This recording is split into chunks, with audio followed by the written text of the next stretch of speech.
तो अब Seth Rollins WrestleMania 48 के अंदर चैंपियनशिप डिफेंड करें या फिर ना करें, लेकिन लग रहा है वो तैयारी कर रहे हैं अपने एक स्पेशल एंट्रेंस की। वो स्पेशल एंट्रेंस किस तरीके से होगी वो हम लोग तो बात करेंगे। प्लस ड्रू मैकिंटायर ने फिर से क्लेम किया है कि वो जीतेंगे रॉयल रंबल के मैच को, एलिमिनेट करेंगे सीएम पंक को। सीएम पंक को कुछ ताने भी मारे हैं। सीएम पंक से याद आया वो elimination chamber premium live event के लिए ऑफिशियली में अनाउंस हो चुके हैं। और भी कुछ तुम्हें अपडेट जानने के लिए मिलेंगे इस वाली वीडियो के अंदर। So hello everybody and welcome back to new video. The visionary world heavyweight champion Seth freaking Rollins अब रेसलमेनिया के अंदर वो चैंपियन बन के जाएंगे या फिर नहीं जाएंगे, या फिर उनके सामने आएंगे हमारे मॉडर्न डे महाराजा जिंदर महाल, वो तो पता लगेगा मंडे नाइट रॉ के अंदर। By the way Seth Rollins WrestleMania के लिए इस साल फिलेट के लिए या फिर फिलाडेल्फिया के लिए एक स्पेशली एंट्री प्लान कर रहे हैं। और भी कुछ अपडेट्स हमें इस वाली वीडियो में जानने के लिए मिलेंगी। So without wasting any time let's begin this video को हम लोग शुरू करने वाले। रिसेंट टाइम में टीएनए के शो के बारे में हुआ क्या। टीएनए रेसलिंग के शो के ऊपर एक स्पेशल शो था जो कि अगर मैं गलत नहीं हूँ हार्ड टू किल ऐसा करके शो का नेम था।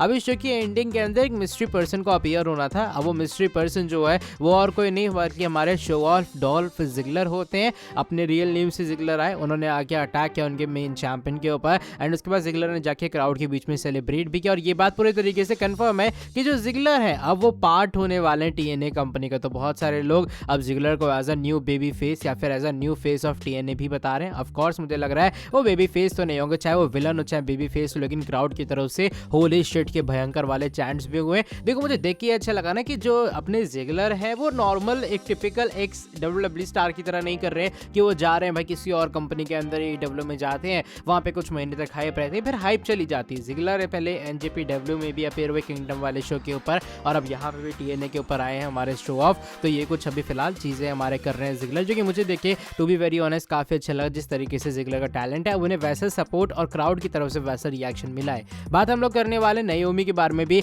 और लग रहा है royal rumble premium live event के लिए नाओमी ने इवेंचुअली अपनी जो रिटर्न है पूरे तरीके से कंफर्म कर डाली है। अब देखो हुआ क्या था कि यही टीएनए वाले शो के ऊपर जो कि हार्ड टू किल था, इसके ऊपर नाओमी का एक मैच हुआ था एंड वो मैच खत्म होने के बाद उन्होंने पूरी क्राउड को एक गुड बाय किया है। और एक तरह का ये कहते हैं ना क्राउड को गुड बाय करने का एक इंडिकेशन ये भी है कि शायद अभी नाओमी का एक लास्ट मैच या फिर कह लो नाओमी का एक लास्ट रन था टीएनए के अंदर। एंड बहुत सारे लोग का भी बिलीव है कि अब वो डब्ल्यूडब्ल्यू के रॉयल रंबल शो में ही अपीयर होंगे। ऑलरेडी रिपोर्ट भी आ रही थी सामने कि डब्ल्यूडब्ल्यू उन्हें साइन करवाना चाह रही है। ऑलमोस्ट जो डील है वो डन है कंपनी के साथ में। इवन यहाँ पर क्राउड में कुछ बंदे कहते हुए कि भैया मैं तुम्हें आके रॉयल रंबल के अंदर मिलूंगा। तो इवेंचुअली तुम कह सकते हो कि ये वाले पूरे शो से इस वाले पूरे एक कहते हैं गुड बाय वाली चीज से फैंस ने कंफर्मेशन मान ली कि फाइनली रॉयल रंबल के अंदर नाओमी डब्ल्यूडब्ल्यू के अंदर कम बैक करेंगे। अब साशा बैंक्स का क्या स्टेटस होगा तुम लोगों को बता दो कि बैंक्स और बेली भी शो के ऊपर पार्ट थी और वो यहाँ पर नाओमी को सपोर्ट करने आए थे। अब वो वापस डब्ल्यूडब्ल्यू में आएंगे या फिर नहीं नाओमी के साथ में, ये तो अब टाइम ही बता सकता है।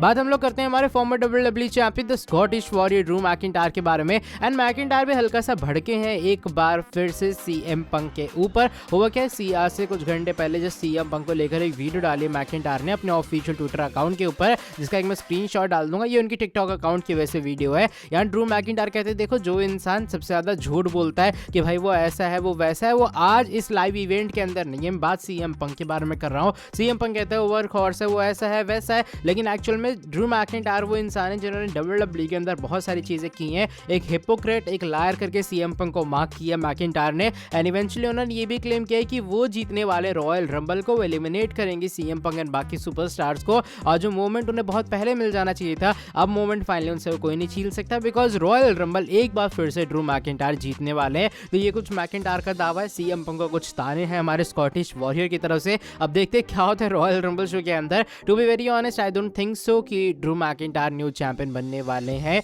या फिर चैंपियन छोड़ो वो अपने रॉयल रंबल मैच को जीतने वाले हैं। तो देखते बाकी क्या होता है। मुझे लग रहा है मैकिंटायर वर्सेस सीएम पंक की जो कहानी है वो आगे इवॉल्व जरूर होगी, लेकिन ये कहां तक जाती है अब तो ये सिर्फ डब्ल्यूडब्ल्यू वाले ट्रिपल एच ही जानते हैं। बात हम लोग हमारे best in the world CM Punk के बारे में भी कर लेते हैं बिकॉज जो सीएम पंक है वो डब्ल्यूडब्ल्यू के अंदर में फिलहाल लगातार मंडे नाइट रॉ में अपीयर तो नहीं हो रहे हैं, लेकिन डब्ल्यूडब्ल्यू ने ये बात कंफर्म की है कि सीएम पंक तुम्हें एलिमिनेशन चेंबर 2024 का पार्ट जरूर होते हुए नजर आएंगे। ये डब्ल्यूडब्ल्यू का पर्थ ऑस्ट्रेलिया का इंटरनेशनल प्रीमियम लाइव इवेंट होगा। और ये जो बात है डब्ल्यूडब्ल्यू ने ब्रेकिंग न्यूज करके खुद कंफर्म कर डाली है। मुझे पहली बात रेंडर बहुत अजीब लगी सीएम पंक की, लेकिन अब ये बात पूरी तरीके से ऑफिशियल है कि सीएम पंक का पार्ट होंगे elimination chamber premium live event का। ये बात कंफर्म नहीं है, मैच होगा, सेगमेंट होगा, कुछ और प्लान्स हैं डब्ल्यूडब्ल्यू के पास में, लेकिन तो मैं सीएम पंक ऑस्ट्रेलिया के इस वाले शो का पार्ट जरूर बनते हुए नजर आएंगे। तो मुझे मोस्ट प्रोबेबली लग रहा है कि शायद सीएम पंक पंग वर्सेस ड्रू मैकिंटायर का मैच। यही मैच WWE बिल्ड कर रही है मंडे नाइट रॉ में, ये ऑनलाइन पूरे फ्यूड में,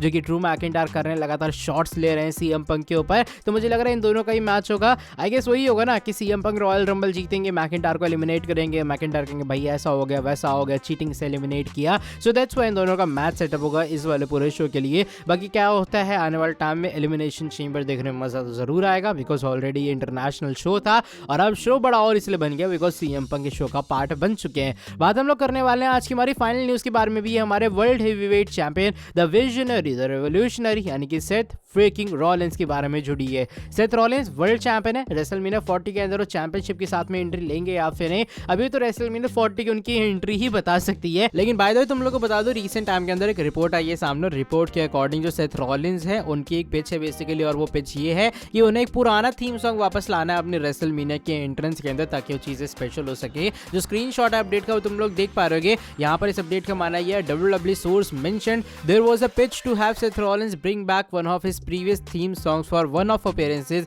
at WrestleMania in Philly this year। यानी कि भाई एक पिच है सेथ रॉलिंस को लेकर बैक स्टेज पे, और वो ये कि रेसलमेनिया फिली जो यानी कि इस साल 40 वाला रेसलमेनिया होने वाला है, इसके ऊपर सेथ रॉलिंस अपना एक पुराना थीम सॉन्ग लाते हुए नजर आए। और पुराना थीम सॉन्ग परमानेंट वापस नहीं आने वाला है, वो जस्ट एक वन टाइम के लिए होने वाला है। तो सेथ रॉलिंस का वो विजनरी वाला थीम सॉन्ग होता है, सेथ रॉलिंस का पुराना वाला एकदम ओल्ड स्कूल वाला थीम सॉन्ग होता है, वो कौन सा होता है ये तो अब सेथ रॉलिंस डिसाइड करेंगे अगर WWE पिच अप्रूव करती है। लेकिन मुझे लग रहा है वो कहते हैं ना थोड़े गूज बम्स वाली फीलिंग देने वाला है उन फैंस के लिए। जैसे विजनरी वाला जो कैरेक्टर है वो कोविड के अराउंड ही कैरेक्टर रह गया था, जैसी ऑडियंस है वो कैरेक्टर ऑलमोस्ट खत्म हो गया था, राइट। तो मुझे लग रहा है शायद वो थीम सॉन्ग वो भी बहुत अच्छा था। आई मीन सेथ के अभी तक जितने थीम रहे हैं वो श्योरली एक बैंगर रहे हैं, लेकिन तुम्हारे हिसाब से क्या इस वाले एलिमेंट को ऐड करने के बाद उनकी रेसलमेनिया के एंट्रेंस से कहते हैं ना ग्रैंड वर्दी या फिर एक बड़े स्टेज वाली एंट्रेंस बन सकती है। बाकी देखो क्या होता है। अगर मुझे लग रहा है सेथ रॉलिंस का थीम सॉन्ग वापस आ रहा है तो सीएम पंग का भी आना चाहिए, तभी तो मजा आएगा कि सीएम पंग पुराना theme song versus Seth Rollins पुराना थीम सॉन्ग। चलो by the way that is it for today video. अगर तुम्हें ये वाली वीडियो पसंद आई है, इस वाली वीडियो को तुम लोग नीचे लाइक कर देना। एक बार फिर से मैं क्लियर कर दूं, ये जस्ट एक पिच है, कंफर्मेशन कोई भी नहीं है ये अप्रूव हुआ कि नहीं हुआ है। तो मे भी अगर अप्रूव होगा तो जाके चीजें सही होंगी, या फिर अगर पूरे तरीके से रिपोर्ट एक्यूरेट है। चलो ठीक है, अब इस वाली वीडियो को मैं यहीं पर एंड कर रहा हूँ। अगर तुम्हें ये वाली वीडियो पसंद आई है, इस वाली वीडियो को तुम लोग ऑफ कोर्स नीचे लाइक कर सकते हो। साथ ही में जो लोग चैनल के ऊपर न्यू है, सब्सक्राइब नहीं किए, सब्सक्राइब कर देना चैनल को, बेल नोटिफिकेशन को कर देना ऑन। अब मैं तुमसे मिलता हूँ आके नेक्स्ट वीडियो के अंदर बहुत ज्यादा जल्दी। Till then bye bye, take care.